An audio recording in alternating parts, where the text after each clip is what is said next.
Hi, good afternoon, everybody. Nice to see you all.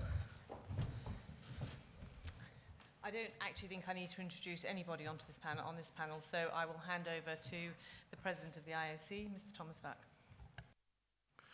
Thank you very much, and good afternoon to all of you. Thank you for your interest in this press conference and the joint meeting between the IAAF Council and the IOC Executive Board this morning. I think we had a very fruitful and good meeting in a very good atmosphere, addressing the different topics. The main one being that at the beginning, we were all enjoying our good memories, first of all, of London 2012 and coming back here, celebrating this Olympic legacy together and looking forward to a great sport in the next days. I think this set the tone very well then for this meeting. We were discussing there also the evaluation of the Olympic Games in Rio 2016, which happened for the first time, event by event. There we could see that athletics overall is in a position of strength, and I think this was a very good sign given the not easy circumstances for athletics at the time. We also could see that, of course, there are differences between the different events, what is pretty normal. We were also discussing then the independent testing authority and the athletes integrity unit there of IAAF, where Sebastian Coe and I had already 2 years ago agreed on a twin track approach at the very beginning of our deliberations to start with such an independent testing authority. We did not know yet where we would end and when we would end, because there was still some resistance from different sides, and there Sebastian Coe was asking me there how we should handle this issue, and we agreed there that IAAF should move forward to make this effort to have testing more independent than before, and that we would also move forward, and then once we are there, we would rediscuss this issue, and this is where we are today.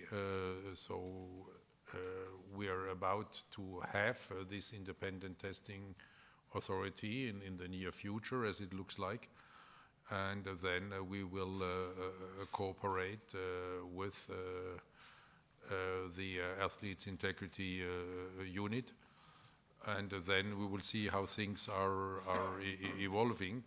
Both entities are having the same goal to make the fight against doping more independent and more effective. So this is why we should make good progress with regard to this. We also discussed the efforts of this unit with regard to the manipulation of the betting and irregular betting,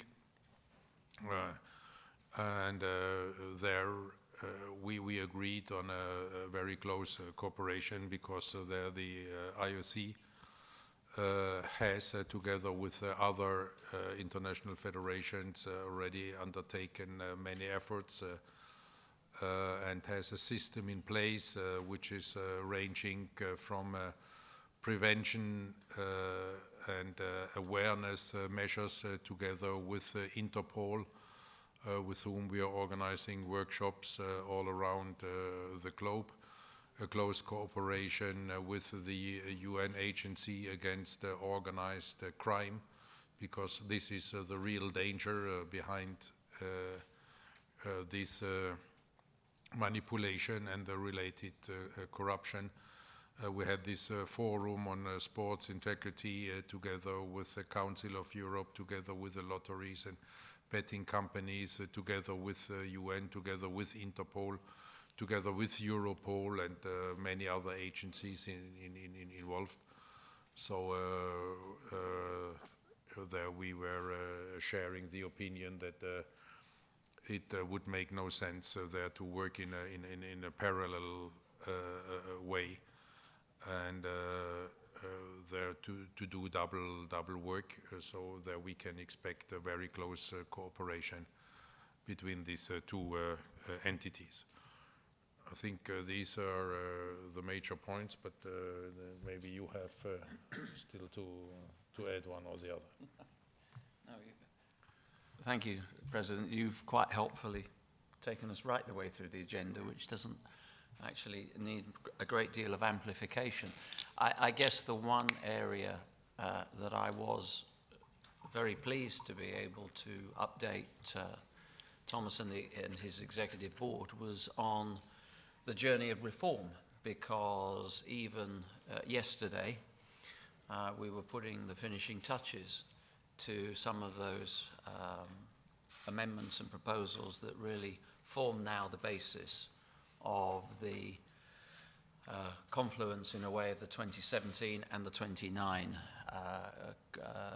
Constitution. But most crucially, the core pillars underpinning the integrity and trust and the governances that allow us to be a safer, secure sport and an organisation were in total upheld again yesterday.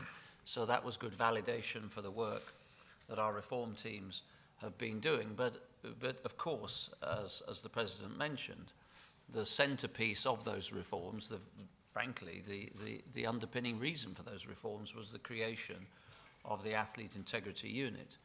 And I think it was our second Olympic Summit where you encouraged the IAAF to continue with its work on the development of the Athlete Integrity Unit, the greater independence for that unit to be able to adopt different processes and speed up and streamline our approach to anti-doping, but most crucially, that wasn't the only area that it would be looking at. And so we discussed within the meeting today our approaches to transfers of allegiance, our approaches to and potential for collaboration around some of the areas that the independent structure that the IOC is settling upon, where we're able to work collaboratively, and particularly around manipulation and betting.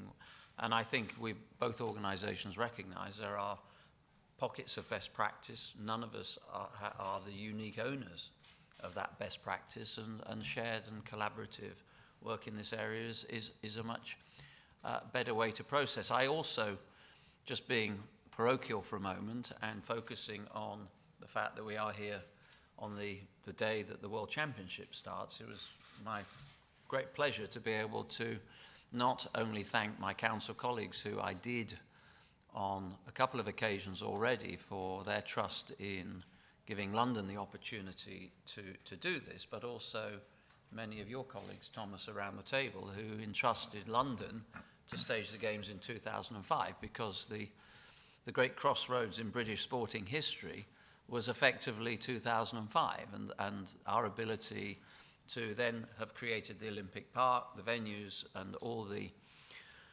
infrastructure, the schools, the hospitals, all the infrastructures within the curtilage and just beyond the curtilage of the park. And of course the stadium allowed us to bid for the World Athletics Championship. So from a personal perspective, this has been a lengthy journey in legacy, but it was in large part a legacy that was created around the Olympic movement and the Olympic family. The other areas really were about our joint approaches on some of the big issues that the sport still confronts, and I took the executive board through effectively what our landscape had looked like in the previous 2 years, the things that we'd done to address those challenges, the things that we had put in place and actually delivered on, and then looking forward to how and where we were going to showcase our sport.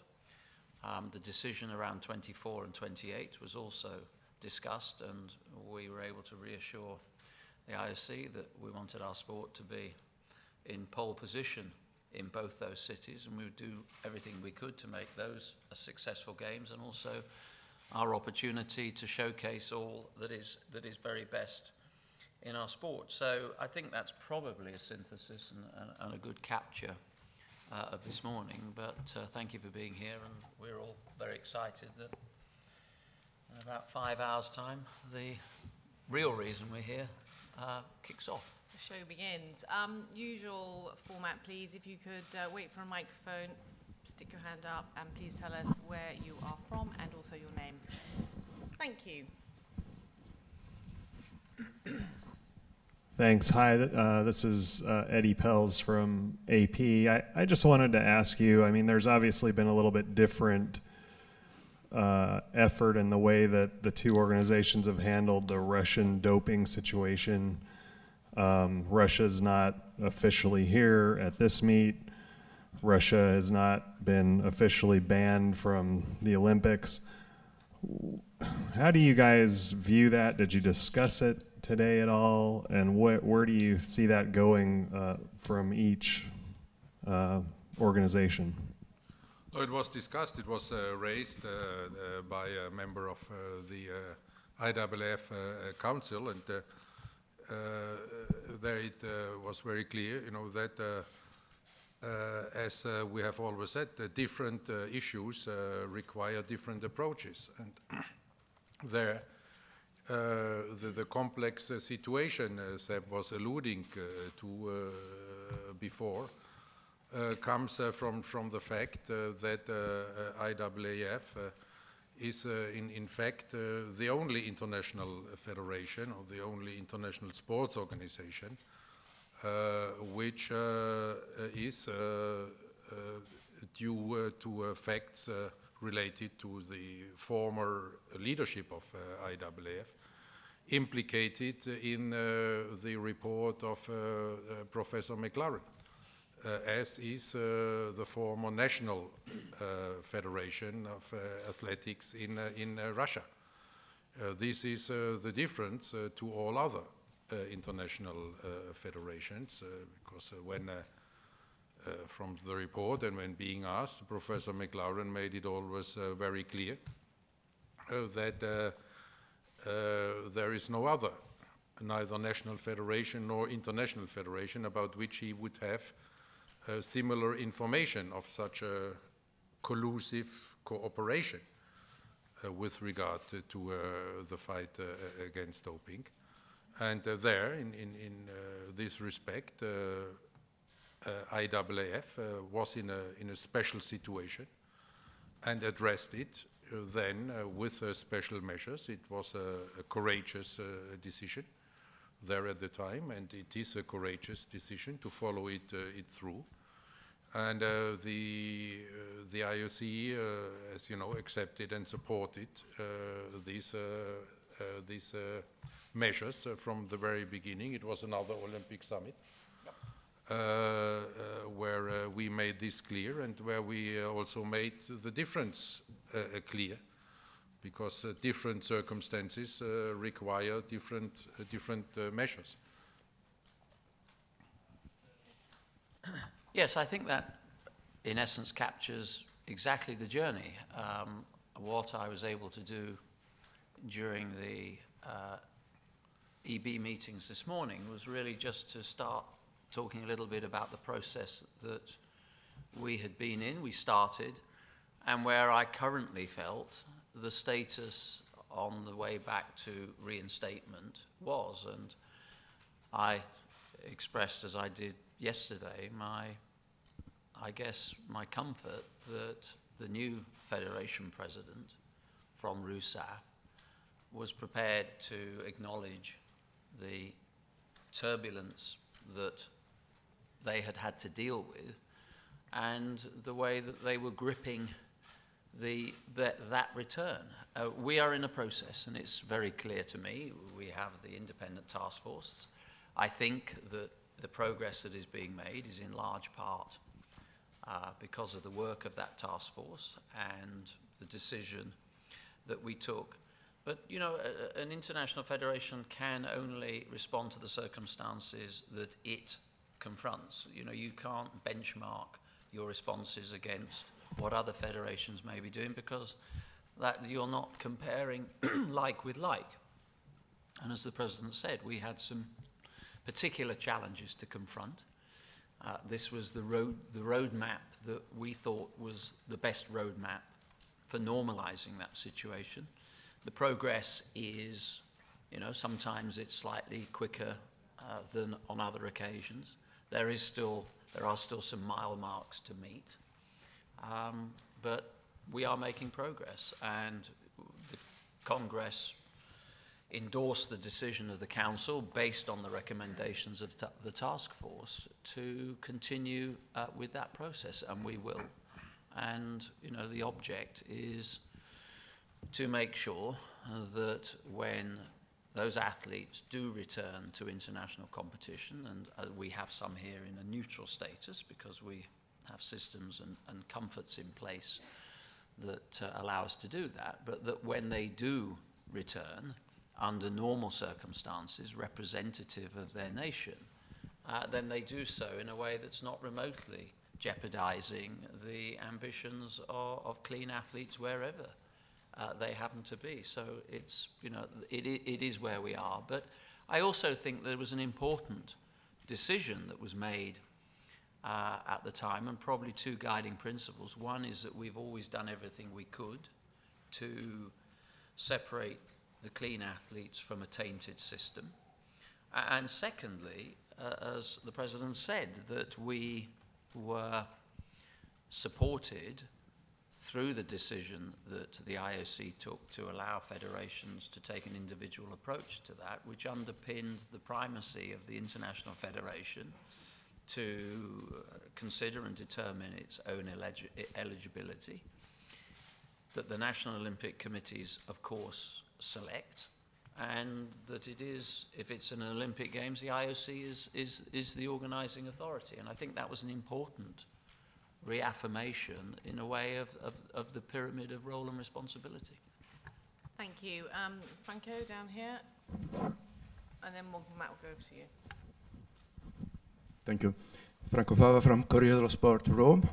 I would like to know if you had the time this morning to discuss about the Olympic program, especially related to Tokyo 2020.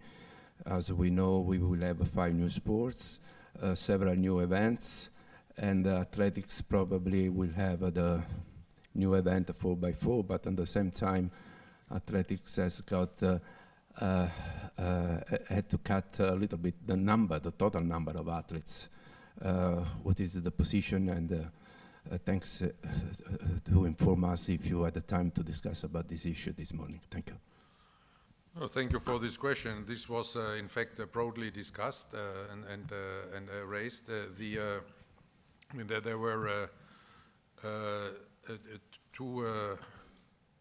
one principle which is in the background where there is 100% agreement is that, of course, the universality of the Olympic Games will not only be respected. This is what the Games and the IOC are standing for.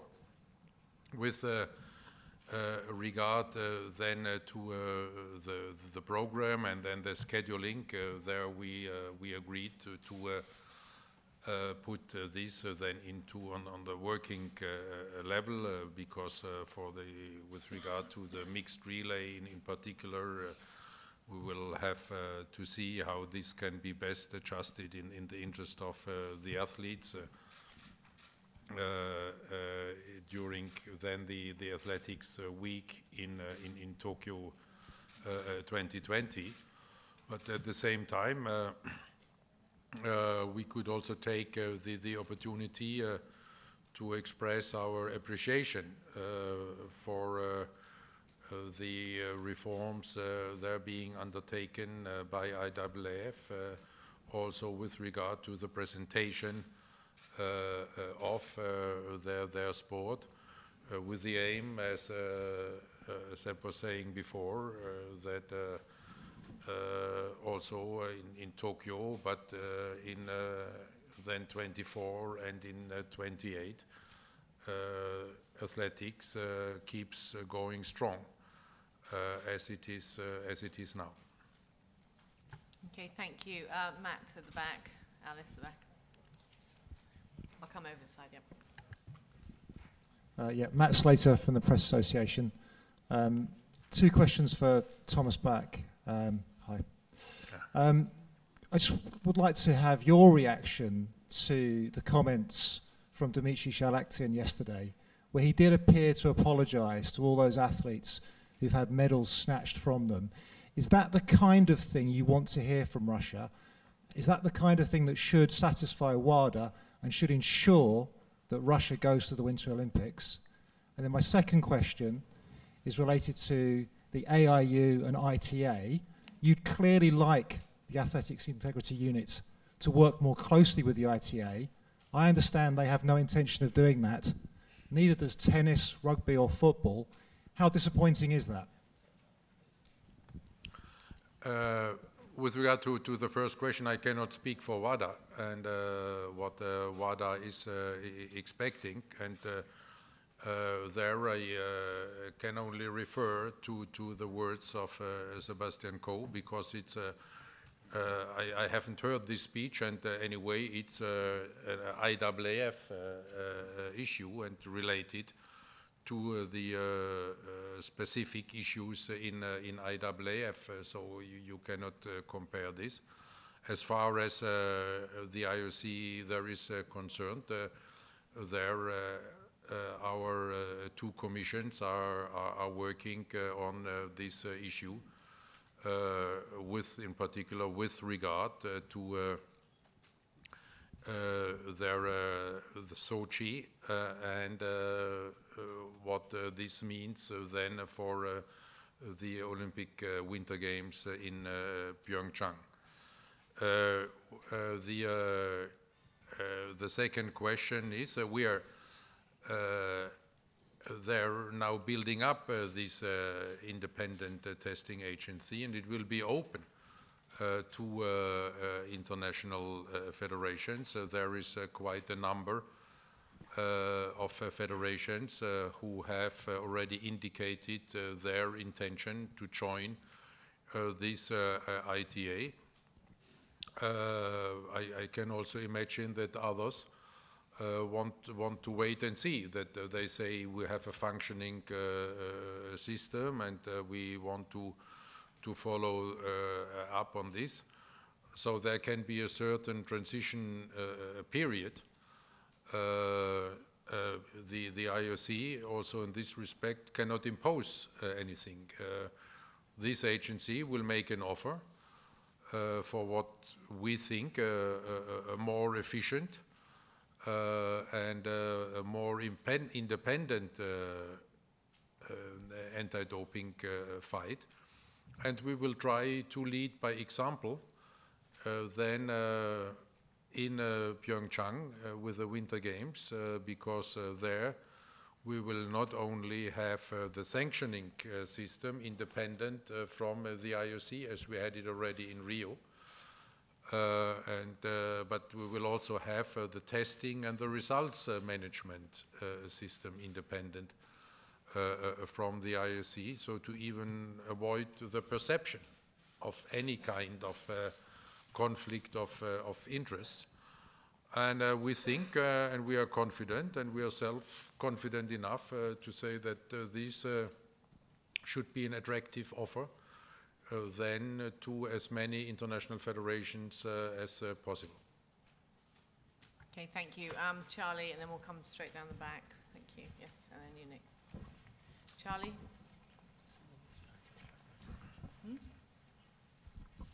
Charlie Sale, Daily Mail. Question for Thomas. You described the IAAF as courageous in their stance against Russian doping. Why weren't the IOC more courageous? And isn't it slightly embarrassing that it's needed a single federation to break ranks to show the way for the IOC? Because, as I explained, there are very special circumstances in the IAAF. We have in no other international federation there the allegation of a collusive cooperation between the international federation and the national federation to manipulate the anti-doping system.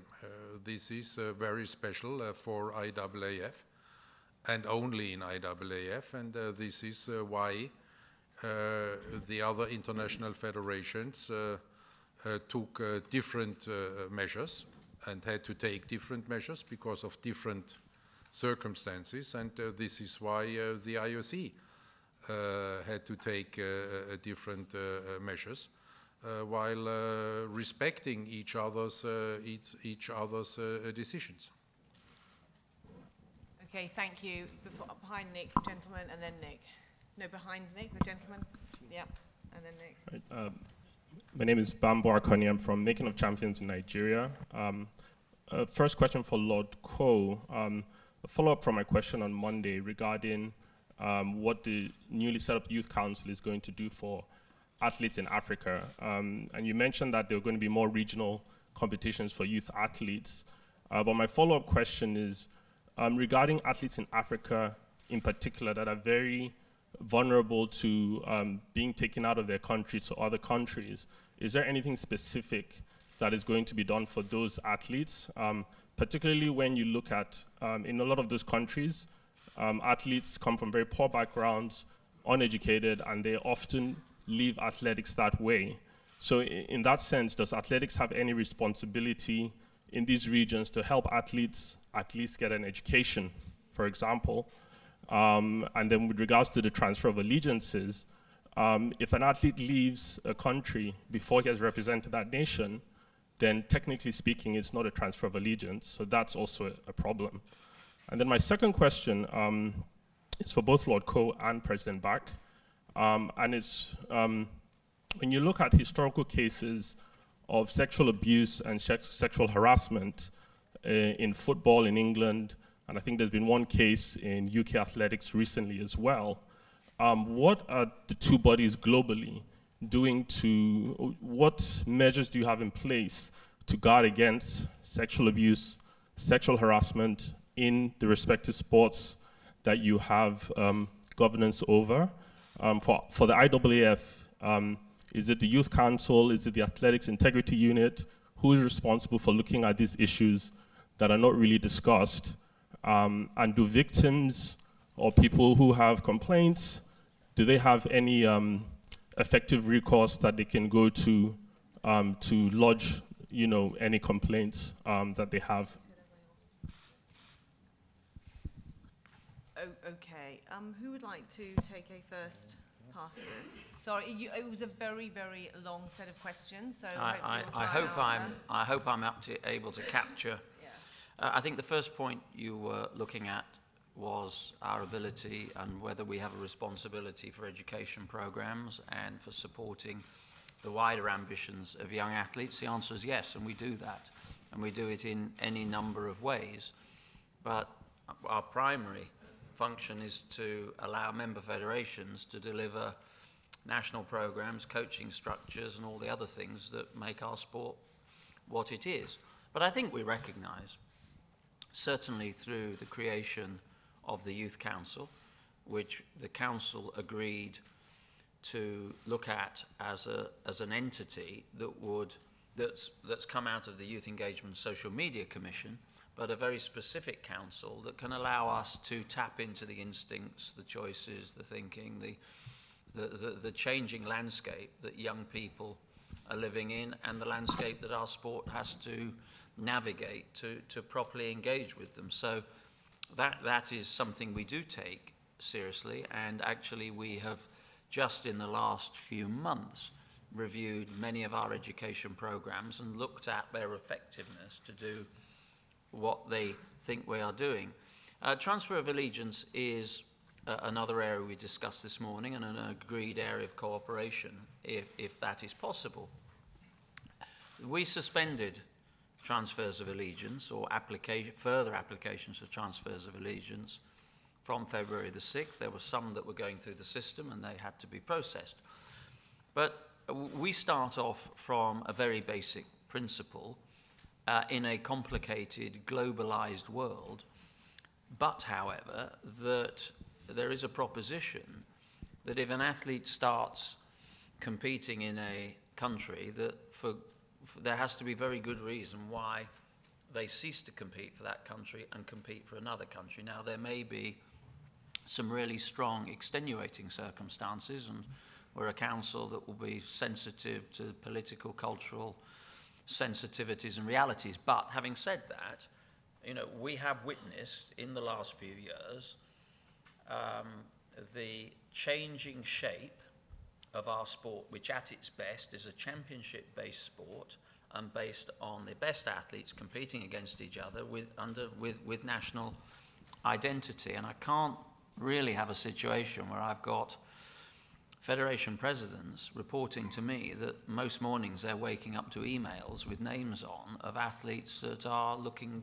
for flags of so the process that, and this is complicated, I'm not pretending it isn't, but we do need to make these processes a lot tougher, a lot tighter, and yes, give scope for legitimate and genuine chances for athletes to move if we deem them sensible, but it can't be done on the basis that just two federations agree and an athlete suddenly appears in a completely different uniform than the one they were running in 6 weeks ago. And we agreed this morning with Thomas's sports teams that we would seek to work through this, because there are some quite legal constitutional complexities.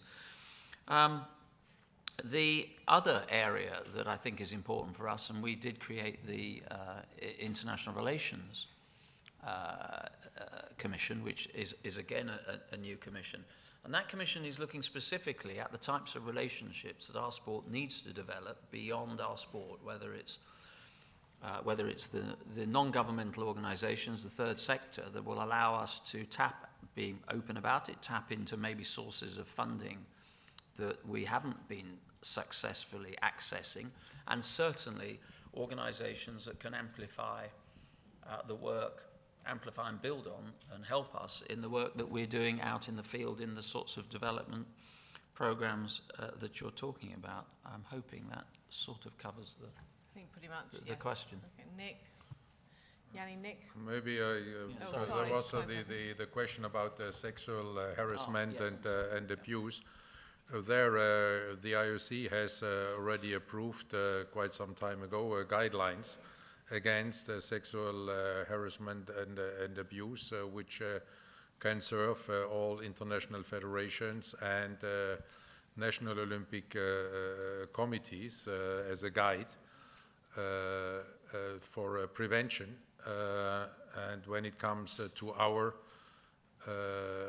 their responsibility when it comes to the Olympic Games in Rio 2016, we had there an own position of a kind of ombudsman, being ready to act as a speaking partner for any kind of complaints any athlete or any participant in the Olympic Games may have in this respect. And we are working on this because you were asking who is responsible. This is a joint effort between our medical and scientific commission and the IOC Athletes Commission, who are jointly running this program. Thank you. Nick? Hi, Nick Butler from Inside the Games. 2 questions for President Buck. Can I get your personal view on the situation here where Russian athletes are competing neutrally rather than under their own flag? Is that something you would potentially consider for the Pyeongchang Winter Olympics? And secondly, on 2024 and 2028, you said in June at the EB meeting that Los Angeles wouldn't get, or either city wouldn't get any concessions for hosting in 2028 because they were already getting the present of hosting the Olympics. But LA have now announced this week that they're getting all sorts of concessions, including youth sport funding. So can you just explain the change in mind there? Thank you. I think with regard to the first question, again, we are here at IAAF World Championships, and there the rules and decisions of IAAF apply. I cannot prejudge in any way the results, recommendations and decisions of then our 2 commissions and the IOC executive board. This will depend very much on their work, so the rest would be speculation at this point in time. With regard to the second question, what I said was that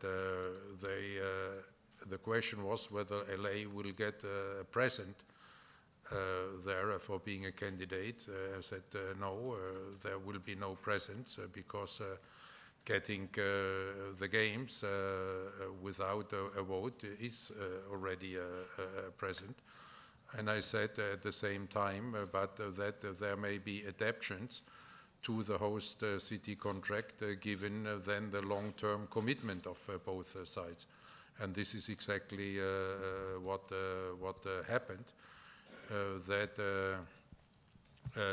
there in this host city contract, we are offering these adaptations, given the fact that we would have an organizing committee working for 11 years, securing in principle the cash flow of this organizing committee by advanced payments, but within the overall IOC contribution to the games in 2028.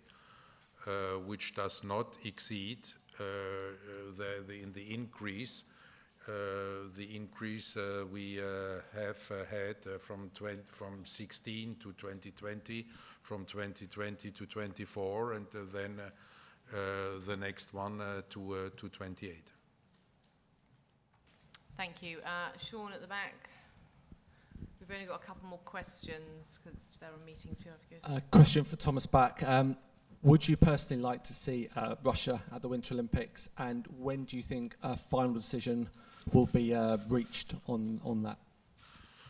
This is not the personal issue again. The 2 commissions are working, and then we will see the results, and afterwards we will take the decisions.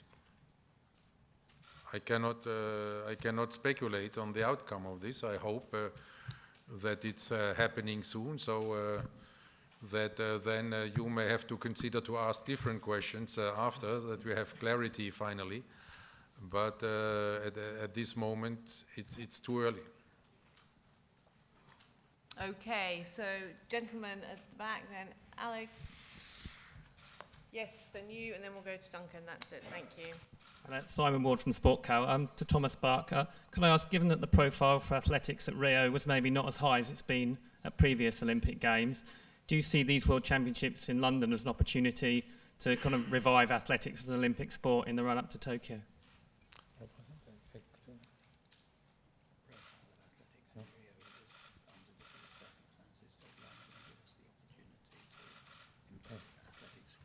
Okay.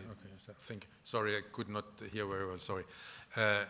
There, as I said before, athletics enjoyed a great success there in Rio already, but after having heard the numbers and the prospects there this morning from SEP with this record number of tickets, the high interest in TV, the performances we saw in the pre-season to these World Championships, there can be no doubt that these World Championships will give a new boost to athletics, and this is what we of course appreciate very much, because the more successful the Olympic sports are, the more successful in the games, in the end the games are. So there we have another common interest. Thank you. Alex.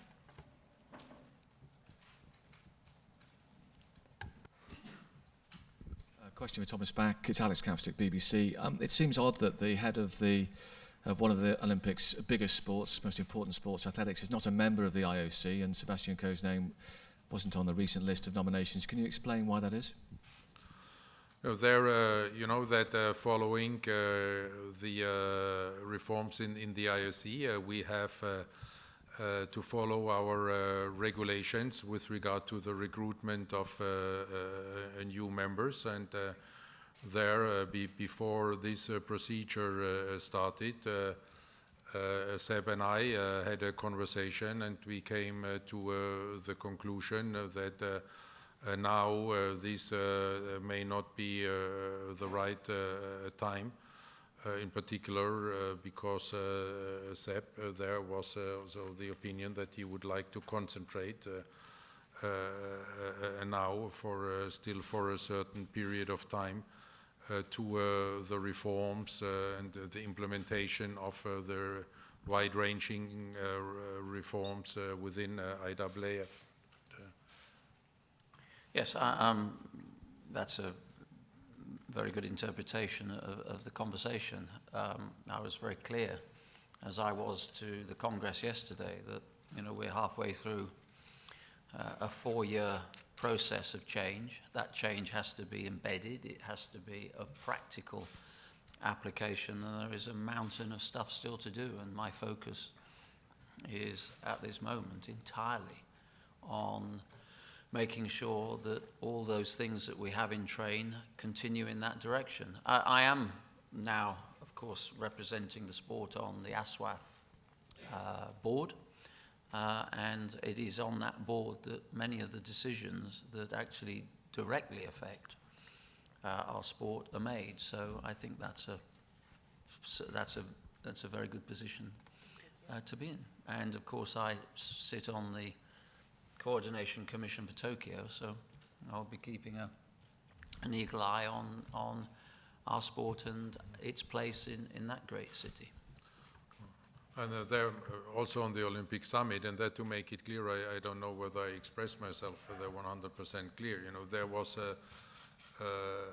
never a no. We decided together not to initiate the procedure. So there was not a no to anything. Okay, so lady over there and then Duncan, and I think we're done. Thank you. Thank you very much. Question to Seb Coe, but maybe Thomas Bach also wants to join in. From the perspective of sports fans and everyone who is watching the athletics being open tonight with Mo Farah is obviously one of the highlights. How do you think the people feel when his trainer and coach is under constant suspicion of using some kind of doping? The fans will be turning up tonight because they love athletics.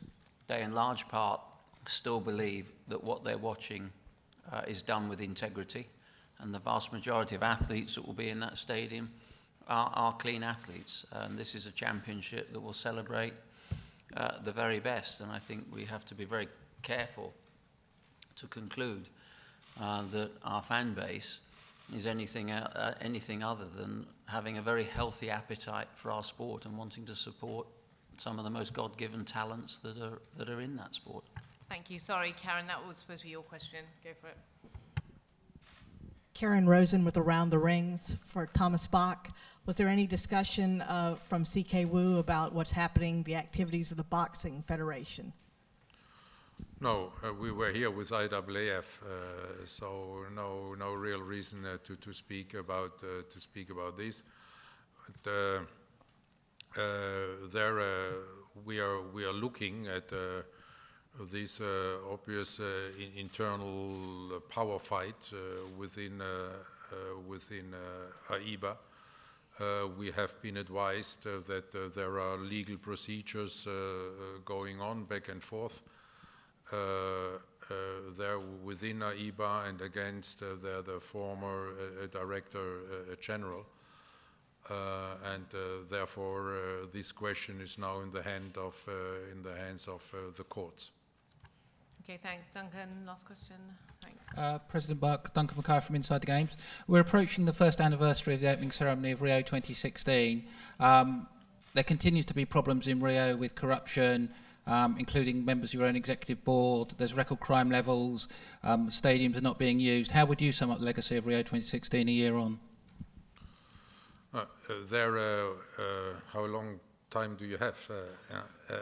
It is there 1 year to go. You will see that celebrations will go on in Rio, and that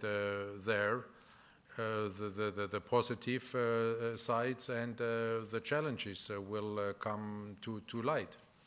With regard to the legacy, you have always to take into consideration the extremely difficult situation in Brazil, which is, I guess, the worst crisis this country has ever gone through. And that there, in such a situation, not all the legacy plans are coming to fruition in the time they were planned for. I must say, is to be respected in one way. We have to be fair there with the Brazilians. And also, we're here in London. The chair of the organizing committee, and then haven't you also been a member of the coordination commission for some time, or for Rio? Anyway, but can report to you that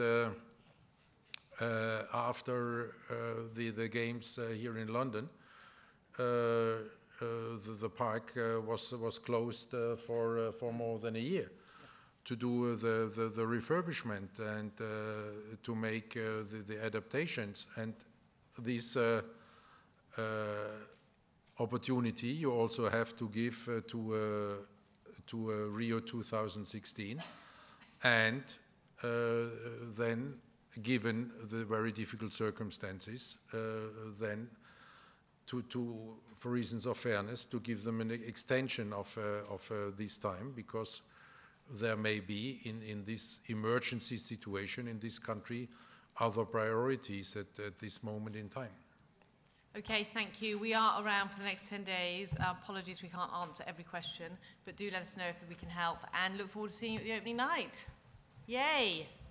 Yeehaw!